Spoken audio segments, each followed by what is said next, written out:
The night the words were spoken, the wind had already begun to change, though Elias Crowe did not yet understand what that meant, only that the land he had worked all his life felt unfamiliar beneath his boots, as if the soil itself were holding its breath, waiting for him to make a mistake.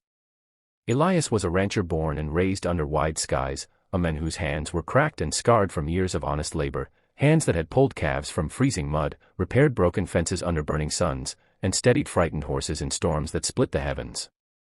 Those hands were his pride, his proof that he belonged to this land. So when the woman said it, quietly, almost gently, "Your hands," that was wrong, the words struck him harder than any fist ever could. It happened near dusk, when the last light bled across the hills and turned the grass the color of old gold. The woman stood at the edge of his property, just beyond the rusted gate Elias never bothered to fix, her dress pale and dust-stained, her eyes dark with something he couldn't name. She had asked for water. He had given it. She had asked for directions. He had pointed. And then, without raising her voice, she looked down at his hands as if she were looking at a crime scene and spoke those words. Elias laughed it off at first, a short, uneasy sound, asking what she meant, but she did not explain. She only stepped back, as though afraid to be too close to him, and whispered, "You shouldn't have touched what you touched," before turning and walking away into the tall grass.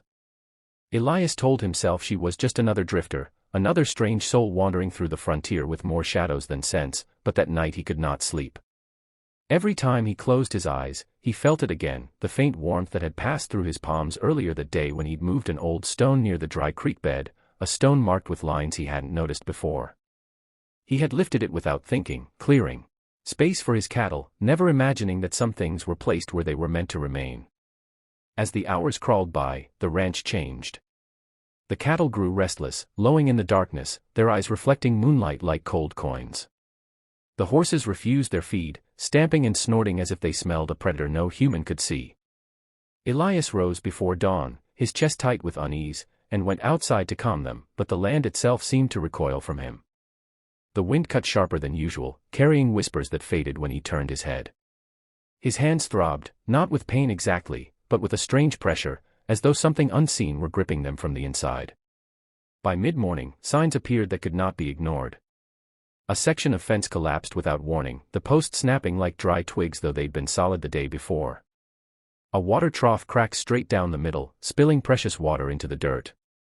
Elias worked frantically to repair the damage, but every task seemed to worsen the chaos, as if the ranch no longer recognized his authority. That was when he noticed the marks on his skin, thin, dark lines etched across his palms, mirroring the symbols he now remembered seeing on the stone.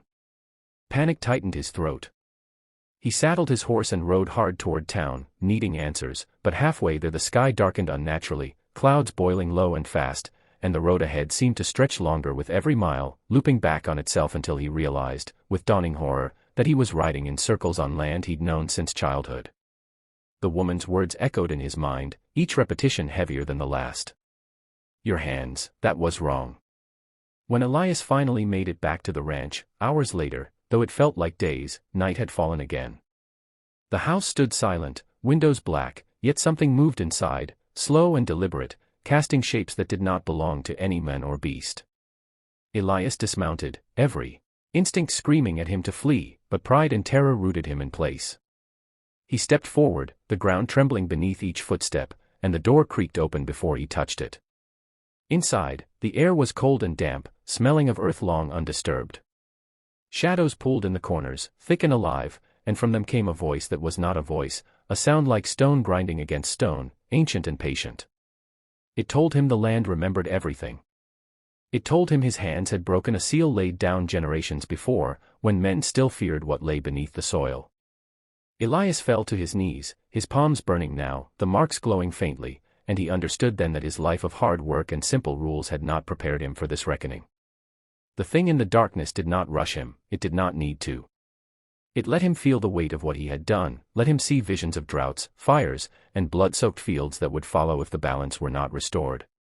With shaking hands, Elias pressed his palms to the floor, feeling the land pulse beneath him like a living heart. He begged, not just for his own life, but for the ranch, for the animals, for the future he had taken for granted. The shadows drew closer, and for a moment Elias thought he would be pulled apart, claimed by the very ground he had worked for decades. Instead, the pressure eased. the voice faded. The house grew still.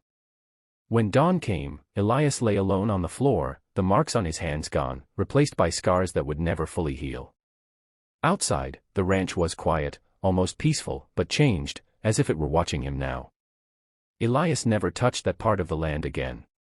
He sold half his cattle, let the grass grow wild where the stone had been, and every day he remembered the lesson burned into his soul: some boundaries exist for a reason, and some mistakes awaken things far more terrifying than death. And as this story comes to an end, remember, if tales like this grip your imagination, if you want to hear more stories where a single wrong choice leads to unforgettable consequences, make sure you. Elias believed the worst had passed after that dawn, yet fear has a way of settling deeper when you pretend it's gone, and the land seemed determined to remind him of what he had awakened. Days followed where the ranch appeared calm on the surface, but every silence felt stretched too tight, like a wire ready to snap. The cattle grazed, yet they never wandered near the dry creek bed, forming a wide, nervous circle as if an invisible wall held them back. At night, Elias heard footsteps outside his house, slow, heavy impressions in the dirt, only to find nothing when he checked, except hand-shaped prints pressed into the soil, far larger than any human's. Sleep abandoned him. When he did drift off, he dreamed of hands clawing up from beneath the earth, fingers wrapped in roots and stone, reaching for him with patient hunger. Each morning he woke with dirt under his fingernails, though he could not remember leaving his bed. The scars on his palms ached whenever he neared the sealed ground, a dull warning throb that grew sharper the closer he walked, until pain forced him back. Word spread through the nearby town that Crowe Ranch was cursed. Neighbors stopped visiting. Supply wagons came less often. Even the preacher, who once spoke of faith conquering fear, refused to step past the gate. Elias was alone with the thing he had disturbed, and loneliness made the terror heavier. One evening, as a red sun sank low and bled across the hills, Elias saw the woman again. She stood where the stone had been, unmoving, her dress untouched by the wind. Rage flared through his fear. He marched toward her, demanding answers, demanding to know why she hadn't stopped him that day. She turned slowly, her eyes reflecting the sky's color, and said the land had chosen him because his hands were strong and careless in equal measure. She told him the seal was not meant to last forever, only until someone understood the cost of breaking it. Beneath the ranch, she explained, lay something bound not by chains but by agreement, an ancient force that fed on respect and restraint. Elias had broken that agreement. Now the land was testing whether he would learn, or whether it would reclaim what it had given him: his livelihood, his sanity, his life. As thunder rolled in the distance, the woman warned him the true terror had not yet arrived. What he had faced so far were only signs, tremors before a reckoning. When Elias blinked, she was gone, leaving behind deep impressions in the dirt that smoked faintly as rain began to fall. That night, the ground shook hard enough to throw him from his chair. The house groaned. The earth outside split with a sound like a scream swallowed by soil.